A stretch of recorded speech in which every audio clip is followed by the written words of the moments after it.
Als ik slechts zijn kleren kan aanraken, zou ik genezen zijn. Vrienden, onze lieve Heer is zeer bekend geworden. Mensen van alle kanten komen naar hem toe. Er is ongetwijfeld dat onder hen ook mensen die ziek zijn, fysiek of psychisch ziek. Hoeveel van hen zijn genezen? Blijkbaar alleen één. Marcus vertelt dat alleen deze vrouw genezen is. Waarom? En andere mensen dan? Nu, lieve vrienden, mag ik u uitnodigen om vandaag alleen op deze vrouw te concentreren. Zij lijdt aan een bloedvloeiing. Dat is geen normale ziekte. Want volgens het boek Leviticus 15 is deze vrouw ritueel onrein. Bloeding. Dat betekent dat alles wat zij aanraakt, wordt onrein. Mensen die haar aanraken, of mensen zijn door haar aangeraakt, worden onrein. Dat betekent vervolgens dat niemand durft bij haar in de buurt te komen. Haar ziekte kan een beetje, lieve vrienden, vergelijken worden met een ziekte in onze tijd. Corona. Deze vrouw heeft coronavirus. Niet alleen corona, heel erg coronavirus. Zeer besmettelijk.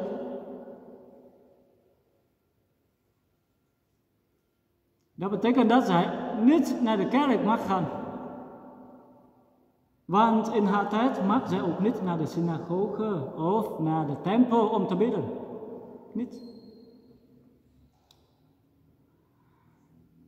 Marcus heeft niet verteld of deze vrouw getrouwd is. En daarbij hebben wij toch twee mogelijkheden. Ten eerste, als deze vrouw nog niet getrouwd is, dan is het nu ook voor haar onmogelijk geworden om te trouwen. Zij is onrein.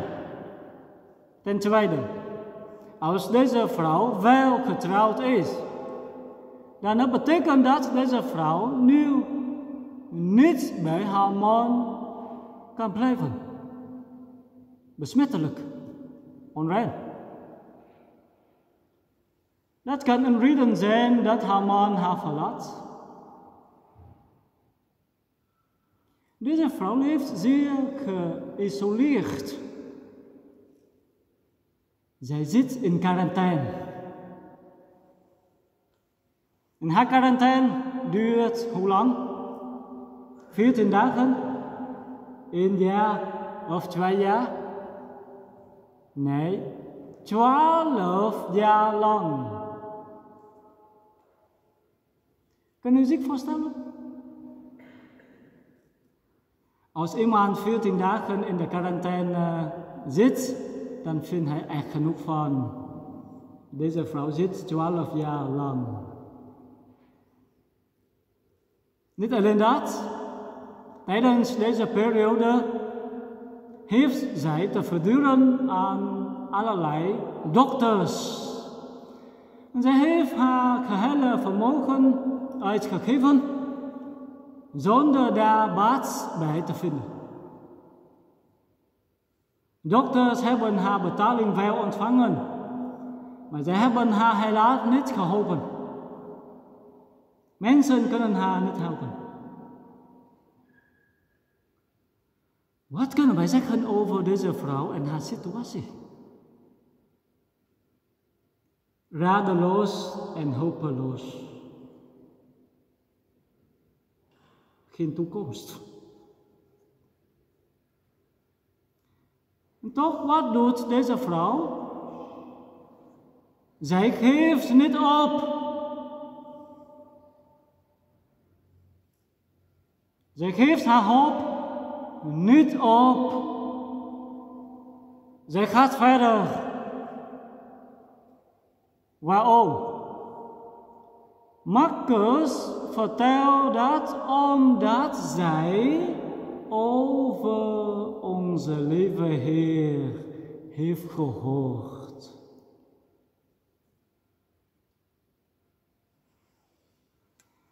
Zij heeft over deze man gehoord. En dat is het punt.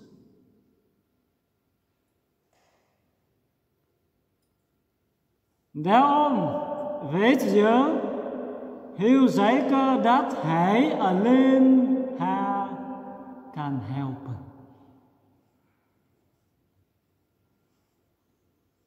Dat is de reden dat zij denkt bij zichzelf: als ik slechts zijn kleren kan aanraken, is het genoeg.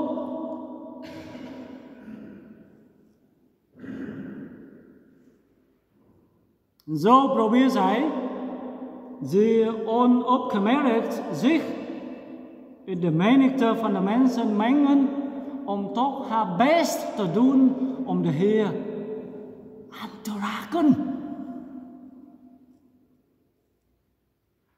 Wat gebeurt? Zij werd genezen.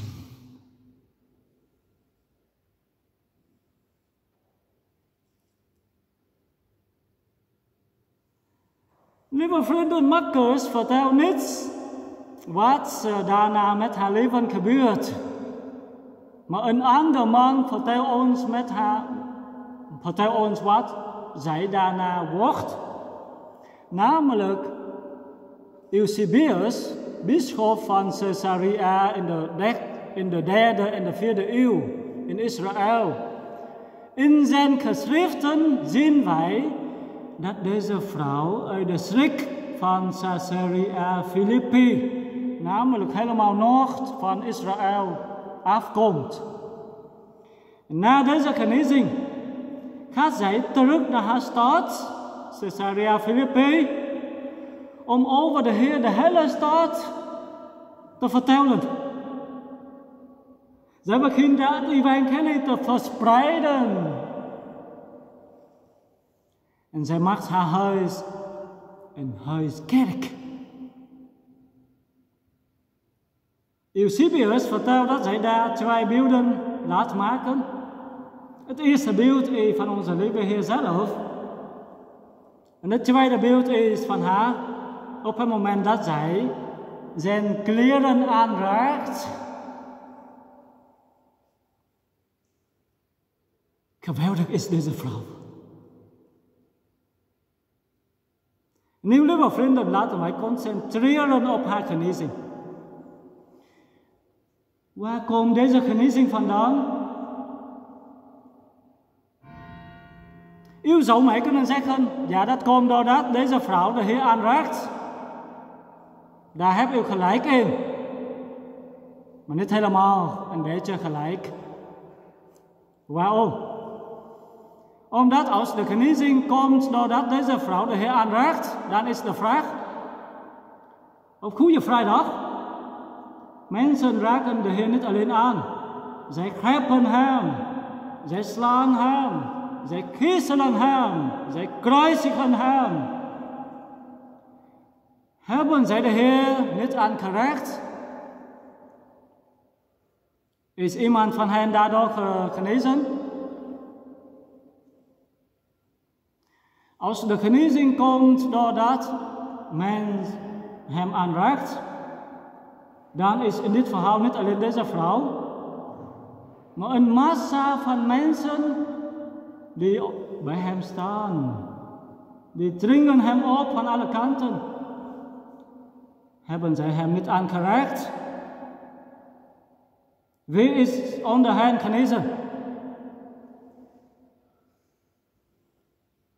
Daarom de genezing van deze vrouw, lieve vrienden, komt niet per se doordat zij de Heer aanraakt, maar door haar geloof in hem.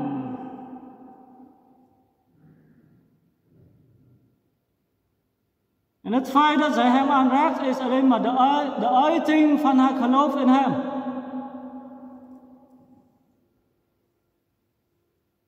Dat is het enige verschil tussen de vrouw en de massa van de mensen.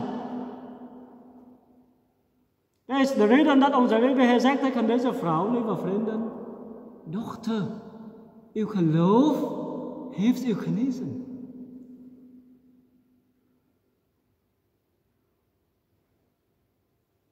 De andere mensen kijken naar de Heer met ogen zoals een timmerman uit Nazareth. Hij is niet anders dan een timmerman, gewone man uit Nazareth, die goed kan praten en af en toe wonderen kan verrichten, maar meer niks. In de ogen van deze vrouw is onze Heer niet alleen een mens. Nee, hij is een God voor haar. Dat is haar geloof. Het geloof van deze vrouw is zo sterk dat Marcus zegt dat echt een kracht van de Heer naar haar uitgaat. Ziet u dat? De kracht van de Heer wordt altijd aangetrokken door het geloof van een mens.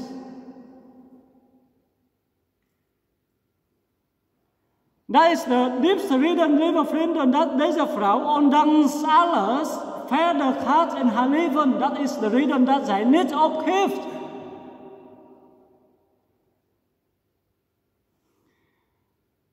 Dat doet mij denken aan onze werkelijkheid.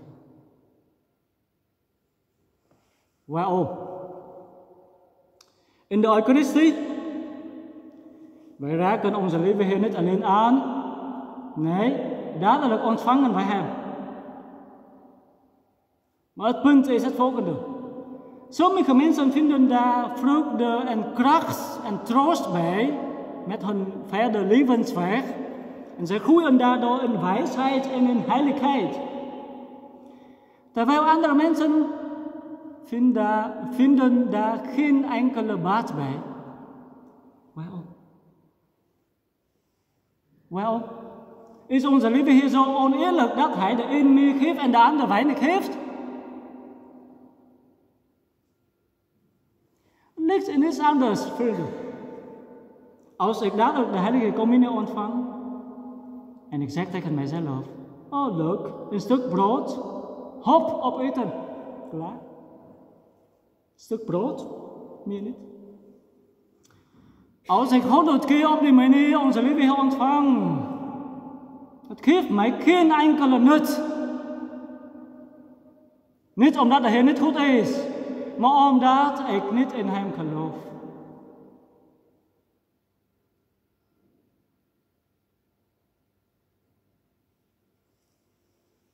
Het geloof hierbij, lieve vrienden, is de sleutel. De sleutel. De heilige Paulus begrijpt het heel goed, vandaar dat hij zegt in zijn brief aan de christenen van Romeinen, hoofdstuk 1, hij zegt, de rechtvaardige leeft door het geloof. En tenslotte, lieve vrienden, ik ken een mevrouw in ons bisdom. Ze heeft geen kinderen. Enkele jaren terug is haar man overleden. En zij leeft nu helemaal alleen, heel ziek. Af en toe kom ik haar te bezoeken. En toch deze vrouw, het valt mij op dat zij heel positief is. Dat ondanks haar situatie, dat zij heel positief en zij denkt zo van, ik ga verder. Waar ligt haar kracht? Iedere keer als ik haar de heilige communie geef, wordt ze helemaal opgewekt. Dat is de kracht van deze vrouw.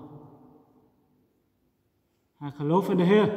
Ondanks alle situatie in haar leven, gaat ze verder. Tegen deze vrouw en mensen zoals haar lieve vrienden, zegt onze lieve Heer, dochter, u gelooft, heeft u genezen. Amen.